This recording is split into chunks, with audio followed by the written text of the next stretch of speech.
Okay, we are soon starting the meeting, and I can start by telling you a little bit about who I am. My name is Mike Andersen. I work for the European Huntington Association.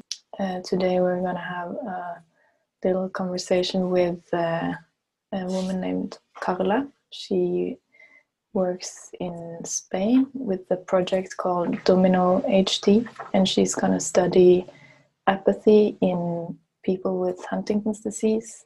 She's going to tell us a little bit more about apathy, what she's doing, and about the project. Hello! Hi! Did you manage? Oh, okay. Now it's so correct. I don't know what happened with the other. I don't know. No, I have no idea. I don't know. But now it works, so that's good. Yeah. Yeah. Yeah. Yeah, but maybe we could just start because like apathy is very normal in Huntington's disease, right? Yeah. But can you tell me a little bit more about what it is? Yes, of course. Apathy is a state of lack of motivation, interest, or emotion in events or in people in your daily life. And the main characteristic of the symptoms are flattening or affective dullness, the lack of perseverance, and the reduction of self-generated thoughts and behaviors.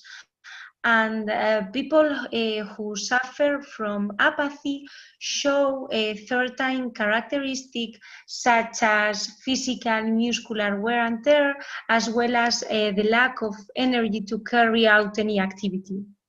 Okay, yeah. And do you normally see this early in the disease? It's more in later states, but it's don't really, it's nowadays it's currently known about the relationship between apathy and Huntington disease, and we don't really know what is appear. Yeah, so you don't know exactly, and that's what Domino wants to figure out how it develops and yeah. It's an important topic because this affects many people. Yeah. And I think it affects the person itself a lot that has Huntington, but also if it has a partner or family, and of course, yeah, it's very like,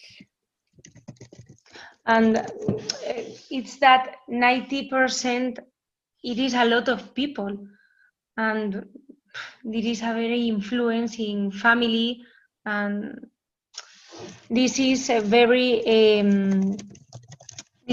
maddening for the families. yeah. And it is very important because there are very few studies, and Huntington disease is very unknown. Yeah, because maybe it's easier to see the physical symptoms, that you have movements, and yeah, there are obvious, yeah, obviously, but the apathy, it's what happened, and we don't have any answers. So you wouldn't, because this is, you know, very little about this apathy, and because as you said, it hasn't been a lot of research on the topic.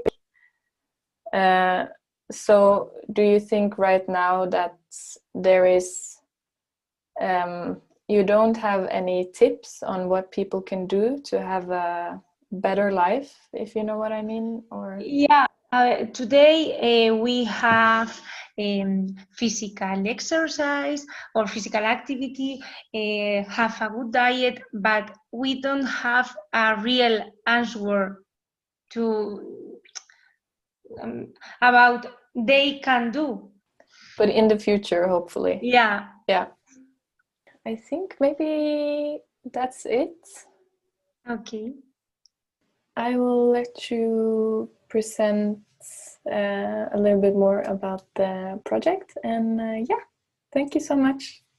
Now I'm going to briefly tell you the background and the aims of my thesis.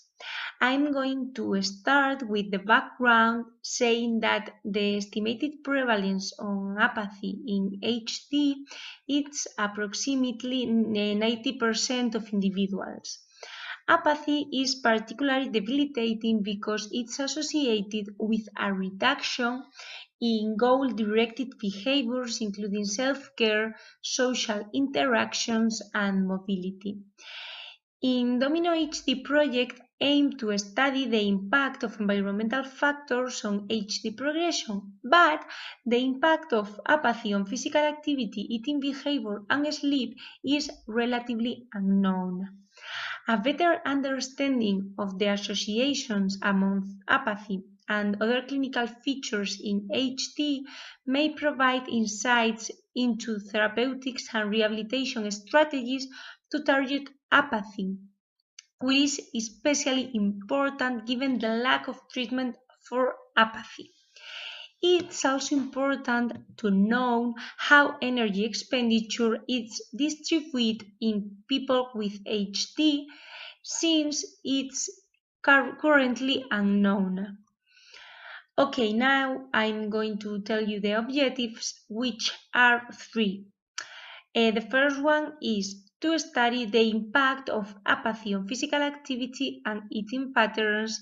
The second one is to study the association of apathy with energy expenditure. And the last one is to validate the use of Fitbit charge for measuring the energy expenditure derived from physical activity. Finally, I'm going to tell you the hypotheses, and they are: apathy is an important non-motor prognostic factor on HD progression, impacting on physical activity, eating behavior, and sleep. The next one is: patients with HD who present an adequate energy balance caused by healthier lifestyles will present a better functional capacity, quality of life, and therefore both less dependency. The next one is HD patients with an adequate energy balance maintain an appropriate body composition. And the last one is an adequate body composition is associated with better functional capacity in HD patients.